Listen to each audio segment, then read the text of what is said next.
నేను చేసిన తప్పేంటి? ప్రజాస్వామ్యం నాకు ఇచ్చినటువంటి హక్కు. ఒక ప్రభుత్వం అయినా, ఒక ముఖ్యమంత్రి అయినా తప్పు చేస్తే అడిగే హక్కు నాకుంది, మాట్లాడే హక్కు నాకుంది. ఈ ప్రభుత్వం, ఈ ముఖ్యమంత్రి చేస్తున్నటువంటి తప్పులు అసెంబ్లీలో బయట మాట్లాడుతున్నానని నా మీద కేసు పెట్టి 75 రోజులు జైల్లో పెట్టాడు. మా రవీంద్రని, యనమల రామకృష్ణుడు గారిని ఒక ఎస్సీ పెళ్లికి వెళ్ళారని ఎస్సీ ఎస్టీ కేసు పెట్టారు. అయ్యన్న పాత్ర గారు 75 సంవత్సరాల్లో రేప్ చేశారని రేప్ కేసు పెట్టారు. ఎక్కడ బీసీలంటే నీకు? ఈరోజు ఎంత దారుణం అంటే బీసీలు ఎవరైనా మాట్లాడితే కేసు పెట్టడం, అరెస్ట్ చేయడం, ఆస్తులు ధ్వంసం చేయడం, ఇదే ఒక విధానంగా పెట్టుకొని పని చేస్తున్నటువంటి జగన్మోహన్ రెడ్డికి సాగనంపవలసిన అవసరం ఉంది. చంద్రబాబు నాయుడు ముఖ్యమంత్రి పదవి గురించో, లేకపోతే మా అందరికీ ఎమ్మెల్యేలో, ఎంపీలో, మీకు కార్పొరేషన్లో మీకు అధికారం గురించి కాదు. గుర్తు పెట్టుకోండి 5 కోట్ల మంది ప్రజలారా, గుర్తు పెట్టుకోండి ప్రతి తెలుగు పౌరుడా. ఈ రాష్ట్రానికి రేపు 2024లో తెలుగుదేశం జనసేన ప్రభుత్వం రాకపోతే మనం ఇంటికి తాళాలు వేసుకొని కాశీ యాత్రకి వెళ్ళిపోవడమే తప్ప ఇంకొక మార్గం లేదని చెప్పి మీకు తెలియజేస్తున్నాను. ఈ రాష్ట్రంలో బతికినటువంటి పరిస్థితి లేదు. దీన్ని గమనించమని మీ అందరికీ ఈ సందర్భంగా కోరుతూ, ఈరోజు జై హో బీసీ ఈ కార్యక్రమం ప్రతి పార్లమెంటుకి 2 వాహనాలు సిద్ధం చేశాం, బ్రాండింగ్ చేశాం. దాదాపుగా అన్ని కులాల నుంచి 400 మందికి టీమ్స్గా తయారు చేశాం. 40 రోజుల ప్రోగ్రాం ఇది.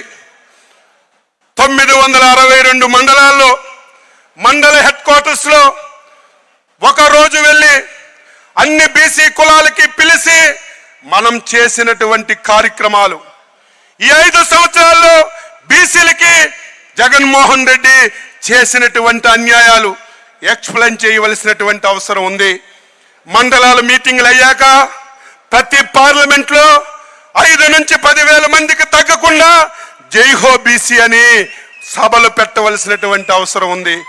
చివరికి రాష్ట్రంలో జై హో బీసీ అని పెట్టి బీసీ డిక్లరేషన్ ని చంద్రబాబు, లోకేష్ బాబు నాయకత్వంలో ఇస్తామని చెప్పి మీ అందరికీ తెలియజేస్తూ, ఈ 100 రోజులు మనకి రాత్రి లేదు, పగలు లేదు, పండగ లేదు, పుణ్యం లేదు, మంచి లేదు, చెడు లేదు.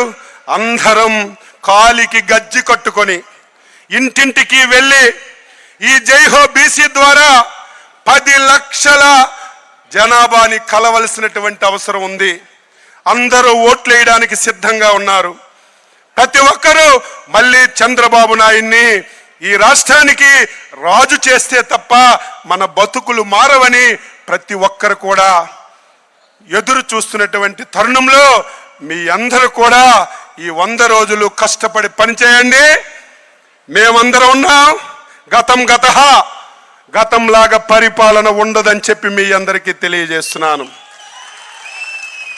అధికారం వచ్చిన వరకు ఒక మాట, అధికారం వచ్చిన తర్వాత అధికారులనే పెట్టుకొని పరిపాలన చేసేది అటువంటి పరిపాలన ఈ రాష్ట్రంలో ఉండదని చెప్పి తెలియజేస్తున్నాను.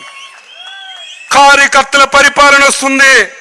కార్యకర్తల మనోభావాలుగా పనిచేస్తాం.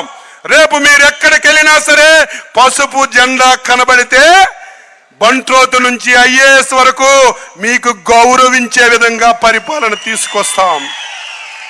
ఎవరైతే కష్టపడతారో, గతంలో చాలా పొరపాట్లు జరిగాయి, ఎవరు రారు. అమరావతిలో ఎన్టీఆర్ భవనం చుట్టూ తిరిగిన వాళ్ళకే పదవులు వచ్చాయి. గ్రామాల్లో కష్టపడి వారి కులాల్లో చైతన్యం తీసుకొచ్చి 10 ఓట్లు వేసిన వాడికి పదవులు రాలేదు. ఆ తప్పు కూడా జరిగింది. ఈసారి టెక్నాలజీని ఉపయోగిస్తున్నారు మన అధ్యక్షులు చంద్రబాబు నాయుడు గారు, అదేవిధంగా లోకేష్ బాబు గారు.